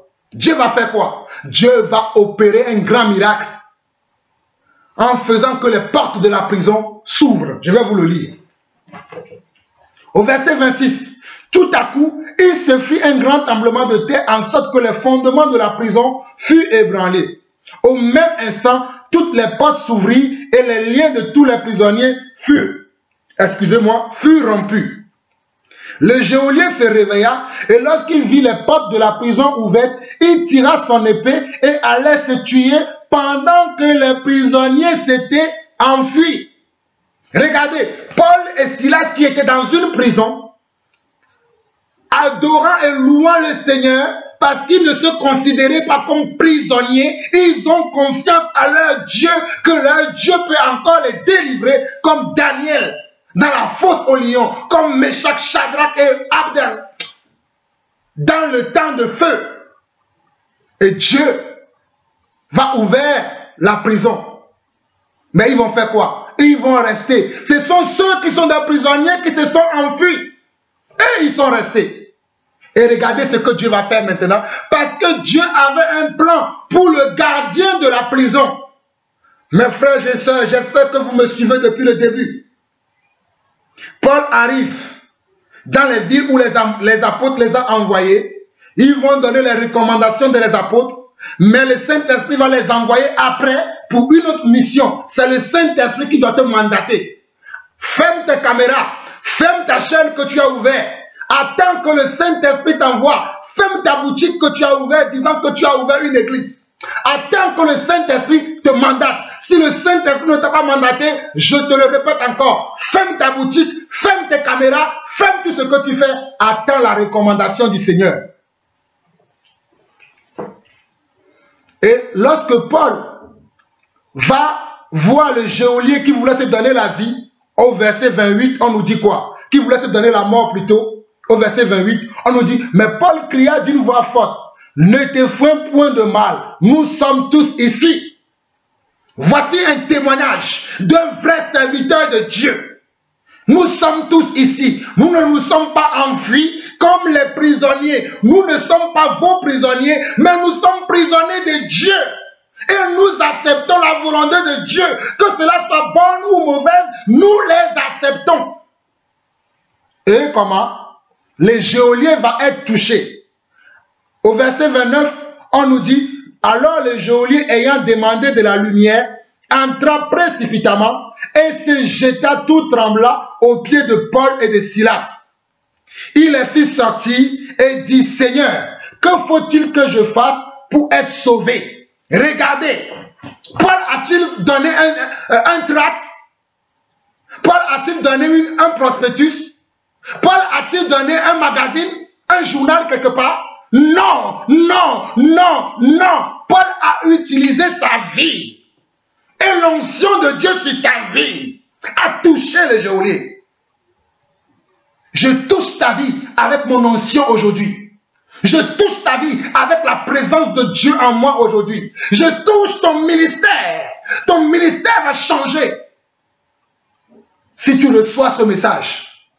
Mais si tu fermes ton cœur pour ce message, ton ministère aussi sera fermé. Car Dieu nous a donné le pouvoir de fermer le ciel et d'ouvrir aussi le ciel pour des gens sur terre. Allez lire Matthieu chapitre 18. Allez lire Jean chapitre 20. Vous qui ne croyez pas, Dieu nous a donné.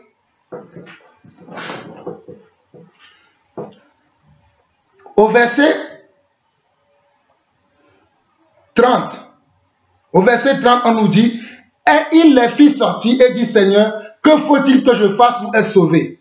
Paul et Silas répondirent, crois au Seigneur Jésus et tu seras sauvé, toi et ta famille. Ils lui annonçaient la parole du Seigneur ainsi qu'à tous ceux qui étaient dans sa maison. Voici comment Dieu conduit ses enfants. Ce n'est pas Paul qui a dit oui, campagne d'évangélisation, grande affiche, grand panneau avec sa photo. Non, ce n'est pas ce que Paul a fait. Paul s'est laissé conduire par l'Esprit. Et l'Esprit a préparé le cœur qui était destiné à recevoir ce message. Paul dit, je frappe, non pas comme battant l'air. Mes frères, j'ai trop battu en battant l'air. J'ai décidé maintenant que c'est le Saint-Esprit qui va faire avec moi. Ça fait depuis des années que j'ai décidé ça. Voici pourquoi vous me voyez comment. Dernièrement, je parlais avec un frère. Je parlais avec frère. Laissez-moi vous donner ce petit témoignage. Un frère qui a l'habitude de suivre les chaînes de distraction. Ce frère va se reconnaître lui-même. Il a l'habitude de suivre les chaînes de distraction où on distrait les gens avec les conneries des gens. Il vient me dire, oui mon frère, tu as trouvé que, tu as vu cette information qui est passée. Il y a un homme qui est homosexuel, qui est parti demander à un pâtissier chrétien, écoutez-moi très bien, un pâtissier chrétien, il lui a demandé de lui faire un gâteau et il a refusé. Après, l'État américain voulait le condamner et finalement, l'État américain ne l'a plus condamné. J'ai dit bravo. Gloire à Dieu que l'État américain ne l'a plus condamné. C'est bien ce qu'il a fait. Mais ce n'est pas ce que je lui ai dit. J'ai dit effectivement, merci au Seigneur que l'État américain ne l'a pas condamné. Mais le Dieu que moi je sais, le Dieu là le condamne. Dieu n'a pas dit que nous devons juger le monde. Dieu a dit que nous devons juger l'Église. Nous devons juger nos frères et sœurs qui sont dans la débauche, qui sont dans l'impudicité, qui sont dans le mensonge, qui sont dans le vol, qui sont dans l'hypocrisie. C'est eux que nous devons juger. Mais les gens du monde, ils ne connaissent pas Dieu. Nous devons leur montrer de l'amour. Car Jésus a dit, ce n'est pas pour les gens qui sont bien que je suis venu. Mais je suis venu pour les malades. Je suis venu pour les inconscients. Je suis venu pour ceux qui ont perdu leur conscience. Et je disais à ce frère, je serai à la place de ce pâtissier. Je ferai les gâteaux pour le monsieur. Et le jour où je vais lui livrer les gâteaux, je vais lui présenter le Seigneur Jésus en lui disant, mon frère, Dieu ne t'a pas appelé à être homosexuel. Mais Dieu t'a appelé à croire en lui. S'il accepte, gloire à Dieu. S'il ne l'accepte pas, gloire à Dieu, j'aurais fait une bonne œuvre. Mais le fait de dire que non, je ne fais pas parce qu'il est homosexuel, tu n'as pas compris l'amour de Dieu. Et ces gens qui publient ces choses-là n'ont pas aussi compris l'amour de Dieu. Si le monsieur serait un chrétien qui est dans l'homosexualité, oui, il peut avoir cette attitude-là envers la personne. Mais un païen qui ne connaît pas Dieu, comment tu peux avoir cette attitude-là envers les païens?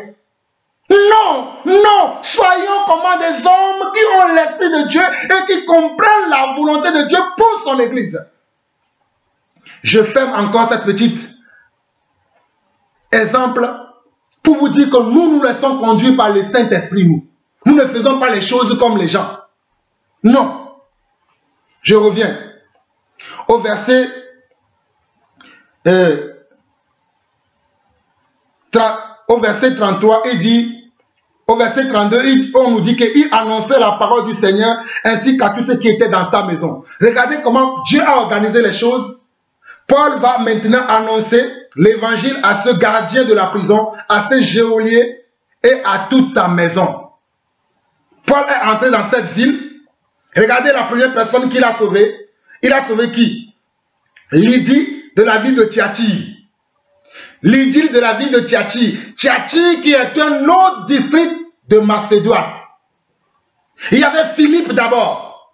Mais la ville de Philippe est un district de Thyatire. Est un district de Macédoine. Mais Thyatire aussi est un district de Macédoine.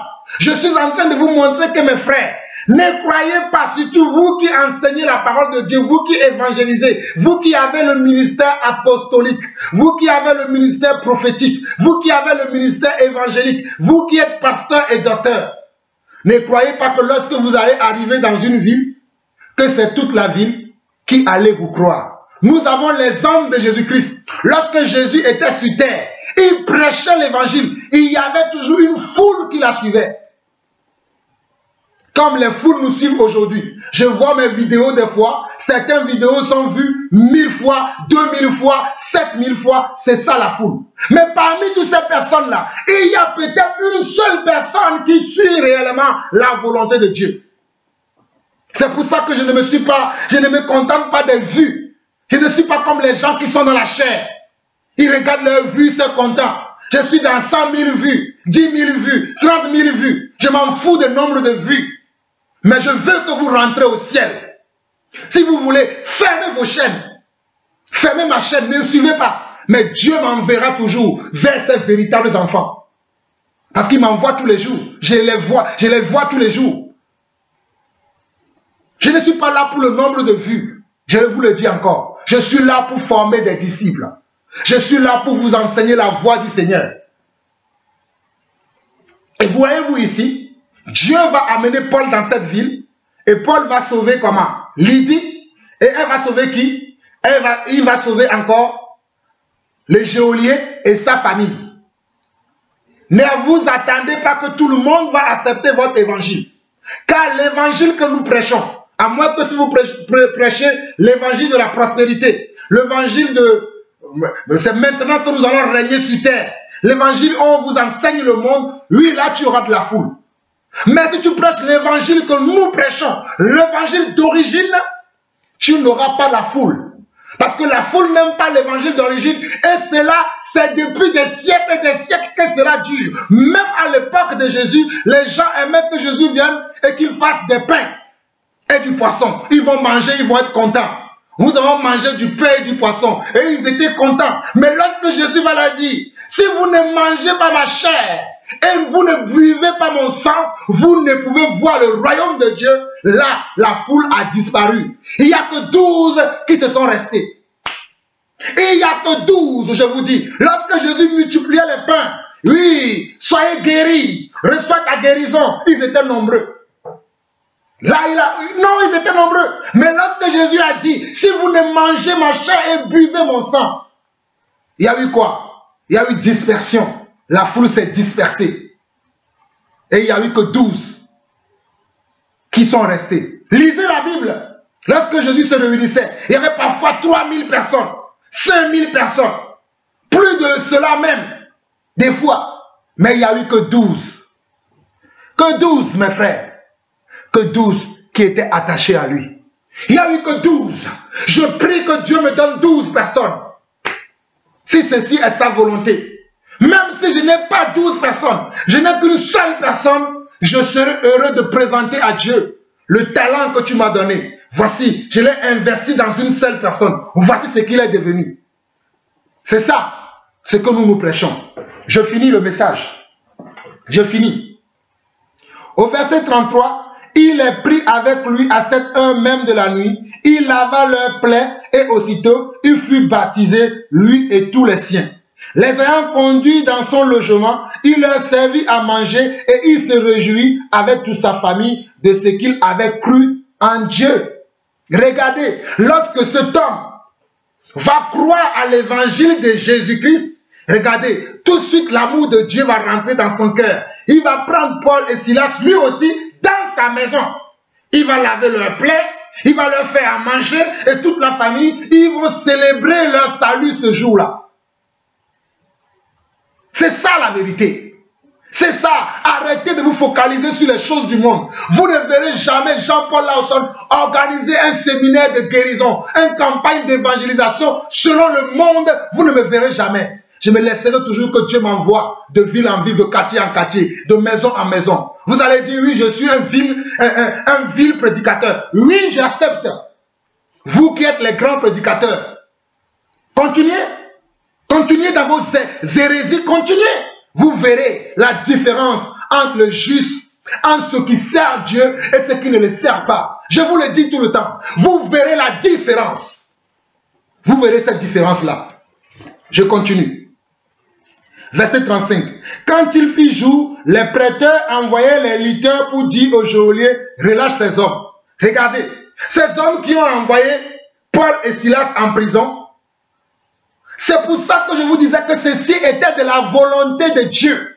Laissez-vous conduire par le Saint-Esprit. Ils ont laissé, toute la nuit est passée, la volonté de Dieu est déjà faite. Il faut qu'on les libère maintenant. Dieu sait comment organiser les choses. Vous n'êtes pas plus organisateur que Dieu. Arrêtez de vouloir diriger tout. Laissez Dieu vous diriger. Nous laissons Dieu nous diriger. Nous ne nous dirigeons pas nous-mêmes. J'avance. Le verset 36, le geôlier annonça la chose à Paul. Les prêteurs ont envoyé dire qu'on vous relâche. Maintenant donc sortez et allez en paix. Mais Paul dit aux lutteurs, après nous avoir battus de verge, publiquement et sans jugement, nous qui sommes romains, ils nous ont jetés en prison et maintenant ils nous font sortir secrètement. Il n'en sera pas ainsi, qu'ils viennent eux-mêmes nous mettre en liberté. Les lutteurs rapportèrent ces paroles aux prêteurs qui furent effrayés en apprenant qu'ils étaient romains. Vous qui ne savez pas, Paul avait la double nationalité comme moi qui a la double nationalité. J'ai la nationalité togolaise et la nationalité française. Paul aussi avait la double nationalité. Et Paul, lorsque ces lutteurs-là, qu'ils étaient des Romains, ne savaient pas que Paul était même l'un de l'autre. Parce que la famille de Paul était une famille noble, une famille qui faisait des commerces, qui avait de l'argent. Mais Paul avait laissé sa famille pour apprendre au pied de Gamaliel parce qu'il voulait comprendre la volonté de Dieu, il voulait servir Dieu. Paul est né d'une famille comment? D'une famille distinguée. Mais Paul ne regardait pas cela. Il avait laissé toutes ces choses. Voici pourquoi Paul pouvait écrire. Tout ce qui était pour moi un gain, je l'ai vu comme de la boue. Oh mes frères et sœurs, si vous pouvez comprendre mon langage, tout ce qui était un gain pour moi, Jean-Paul Lawson, je viens d'une famille royale au Togo. Oui, si vous ne savez pas, tapez sur Internet la famille Lawson au Togo. Tapez ça. Je viens d'une famille royale. Une famille distinguée de mon pays. Oui. Une famille distinguée. Mais ça pour moi, c'est de la boue. C'est de la boue et la boue et la boue et la boue. Dieu m'a pris de cette famille Lawson et il m'a transporté de cette famille dans son admirable royaume, le royaume de Dieu, le royaume céleste, le royaume dans lequel, oh alléluia, toutes ces choses pour nous c'est de la boue. Oui. Je ferme encore cette petite parenthèse, que celui qui a des oreilles pour entendre, entende. Si je voulais être roi dans mon pays, je serais roi. Je ne veux pas ces choses. Je veux servir Dieu. Je veux être un serviteur. Un doulos. C'est ce que je veux être. Un serviteur. Verset 39, il vint les apaiser et il les mit en liberté en leur priant de quitter la ville. Au verset 40, quand il fut sorti de la prison, il entrait chez Lydie. Regardez Paul, il va retourner dans là où il a eu le premier point de contact.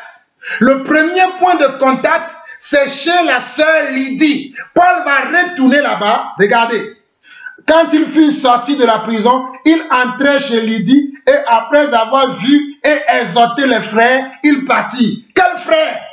La famille de Géolier et les autres personnes qui étaient dans sa maison, qui ont cru, vont revenir là-bas et ensemble, Paul va les exhorter à garder la foi et il va continuer sa route. Nous faisons la même chose. Je fais la même chose. Mes frères et sœurs, le temps que j'avais voulu utiliser ce matin, je l'ai épuisé.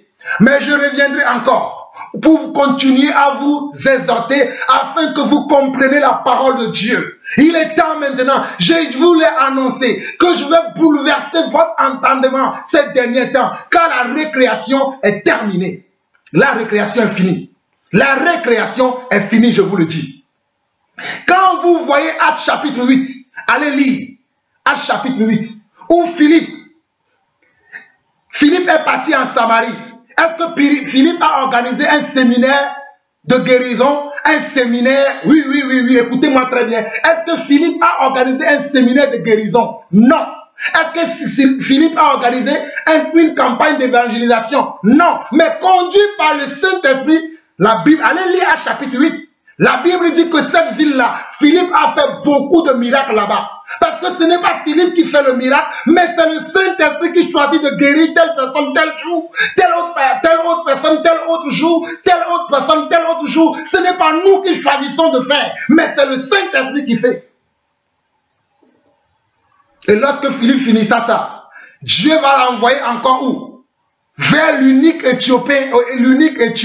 Nous n'avons pas le temps de lire cela. Mais je vous conjure, mes frères, vous-même, prenez le temps de lire un peu la parole. Documentez-vous. Cherchez de la connaissance. Dans le livre de 2 Pierre, Pierre dira, ajoutez à votre foi quoi? La connaissance. La connaissance quoi? L'amour. À l'amour quoi? L'amitié fraternelle. À l'amitié fraternelle quoi? La patience. À la patience quoi? La bonté. Et il dit que si ces choses sont en vous, elles ne vous laisseront jamais comment? Oisifs. Les gens qui sont oisifs, c'est eux qui vont de chaîne en chaîne sur comment? Sur YouTube. C'est eux qui vont d'église en église parce qu'ils sont oisifs, ils ne connaissent pas la volonté de Dieu. La oisivité va vous tuer. L'oisivité va vous tuer. Cherchez à connaître la pensée de Dieu, la vérité de Dieu et fuyez les faux serviteurs, les faux enseignants de Dieu qui circulent sur le net, qui circulent partout, qui vous disent que non, vous pouvez vivre n'importe comment, qui organisent des séminaires de guérison, qui même des fois vous appellent pour vous dire, frère, je suis béni pour ton message. Discernez quel est l'esprit qui est derrière ces gens. Ne soyez pas choqués que vous appelez Jean-Paul Lawson et qui commence à vous poser des questions. Comment tu m'as connu? Qui t'a dit que je suis un homme de Dieu? Je vais vous le demander. Oui. La récréation est finie. Vous ne perdrez plus mon temps. J'ai trop perdu du temps. Maintenant, nous allons rentrer en profondeur. Nous allons entrer en hauteur dans les choses de Dieu. Arrêtez de nous distraire. C'est fini la distraction. Frères et sœurs, j'aurais voulu continuer. Mais vous qui n'aimez, j'ai encore beaucoup de choses à dire. Mais la Bible dit, l'esprit du prophète est soumis au prophète. Que la paix de Jésus, la communion avec son esprit, l'esprit de Dieu qui bâtit son église, soit avec chacun d'entre vous. Je vous aime de tout mon cœur. Vous qui aimez la vérité, vous qui aimez l'évangile d'origine, vous qui aimez la simplicité, vous qui aimez la repentance, repentons-nous, repentons-nous, repentons-nous, repentons-nous, repentons-nous, repentons-nous. Père, au nom du Seigneur Jésus-Christ, au nom de Jésus, tu m'as dit, va parler à mon peuple, va leur dire qu'il doit revenir à moi. J'ai entendu ta voix et je n'ai pas résisté. J'ai parlé à ton peuple, j'ai parlé, Seigneur Dieu. Je m'attends à toi que toi-même tu arroses et que tu fais croître ce que j'ai semé dans la vie de ton Église. Merci Père, au nom de Yeshua HaMashiach. Shalom, shalom et shalom.